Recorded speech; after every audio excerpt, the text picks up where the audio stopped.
And welcome back to 10 Count on UCN Live. I'm Steve Kim, joined by Michael Baca and Doug Fischer, the editor of Ring Magazine. March 31st from Cardiff, Wales at Showtime, we have a heavyweight unification bout between Anthony Joshua and Joseph Parker. Mike, very simple. Looking at some of the footage of Parker, who came off a real desultory performance, it seems to me he's cut down in weight. So is less more for him? Well, against Joshua, the behemoth? I don't know. I mean, if he can outbox him, maybe it can be. If he can be a little bit more fleet-footed, use every inch of that ring and force Joshua to chase him, yes. I haven't seen evidence of that in the ring from Parker. I still refer back to the Andy Ruiz fight. I can't get it out of my head. I thought Ruiz could have got that decision and won the vacant WBO title. And that was in New Zealand, if I'm not mistaken. Yes, it was.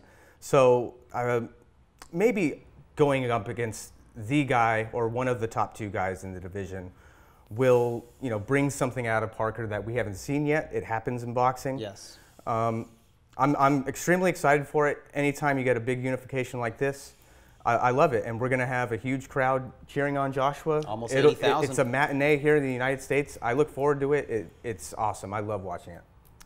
I think less is more. Because I think the lighter Parker is, the quicker his hands are. And that was something that caught my eye with Parker when he was a prospect. And if you dial it back a few years, I remember being ringside for Luis Ortiz's fight with Tony Thompson. And it was a disappointing performance. It was in Washington, D.C. Yeah. And after the fight, everyone's talking kind of like, maybe King Kong isn't what we thought he would be. And you're like, yeah, who knows how old this guy is and all this kind of stuff.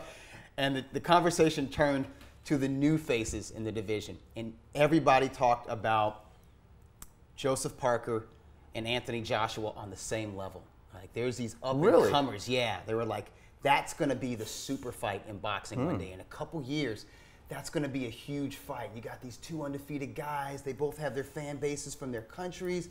They both have, quick hands and power and aggressive styles. And that's what everyone, who wins that fight, Now that the fight's happening, everyone's like, AJ's got this. Yeah. Parker is this rare case where a guy is a hot prospect, he wins the title, and he appears to regress. And his stature in the sport has actually lowered, at least among hardcore heads, since he won that WBO title. Because you're right, he won the title by the skin of his teeth. He had a title offense against a late sub who was a nobody, and it went 12 rounds. Yeah. And then against Hughie Fury, I'll give him a he may have lost. Yes, he may have lost that fight. I'll give him a bit of a pass because Fury fought in a very negative manner. He's moving over. He's a big giant guy, and the Furies can stink it out, man. But the fact of the matter is, he looked paunchy, and he was sloppy with his aggression. So when you have that mental image in your head going into this fight with Anthony Joshua, who's very good, crisp technique and speed and power, and he's going to be physically fit, you have a hard time giving Parker a chance in this fight. But I will say this. I know Parker can catch pretty well. So it'll be interesting if he can take AJ into the late rounds, and if he's in good condition, he's light enough to where he gets that hand speed back, maybe he can clip him. Yeah, you don't want to be. AJ can get tired too. Well, yes, because he's so much muscle he's carrying. You don't want to be prisoner of the moment, but yeah, I'm just with you. It's like looking at Joseph Parker. I just say to myself, is this a guy that's going to topple Anthony Joshua? Now, by the way, word is Anthony Joshua, after looking so hulking against Carlos Takam, where there was too much of a good thing, he might come in a little bit lighter. Maybe. Okay. I remember people saying he needs to jab more. And I'm just looking at the width of his bicep. His arm's so thick. I'm like, if you're that much muscle, how do you just pump that jab like a Larry Holmes, consistently? An SUV will not get the same miles per gallon as a Prius. Right. Okay, so, but you go back and there's that old phrase, size matters. I think it matters for one thing, because I think Joshua's good. Is he a little bit chinny? Yeah, we've seen him buzz. But for a guy that big to have that much body control and dexterity, I mean, he's technically miles better than Deontay Wilder.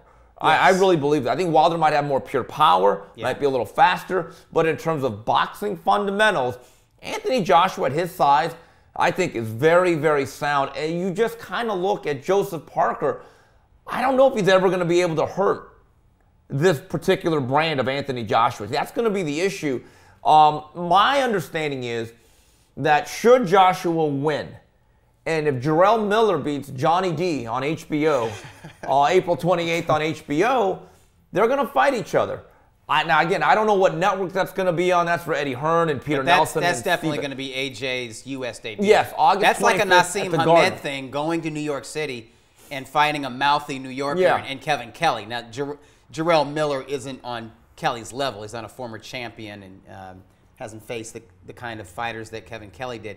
But he can sell the fight the way Kelly and Nassim Hamed sold. That was 21 years ago. Sold that event there. And it was a great coming out party for the Prince here in the States. And I think Eddie Hearn is envisioning the same sort of scenario. Right, because my understanding is that Jarrell Miller signed a 2-fight deal with Matchroom, which would then culminate in a fight with Anthony Joshua. It's an interesting fight because to beat Anthony Joshua, the guy that gave him the most trouble is obviously Klitschko.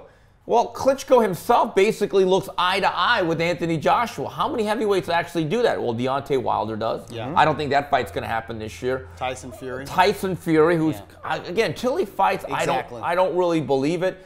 But the thing that you give up if you're Joseph Parker, you become too small. You might add mobility, but then strength and stamina and all that other stuff come into place. I just wonder, can he muster up enough offense to actually do this? And you're right, if that fight with Andy Ruiz is, let's say, in Las Vegas and not New Zealand, Andy Ruiz would be the WBO belt holder. All right, well, that's it for this edition of 10 Count. I'm Steve Kim. On behalf of Doug Fischer and Michael Baca, till the next round, goodbye, everybody.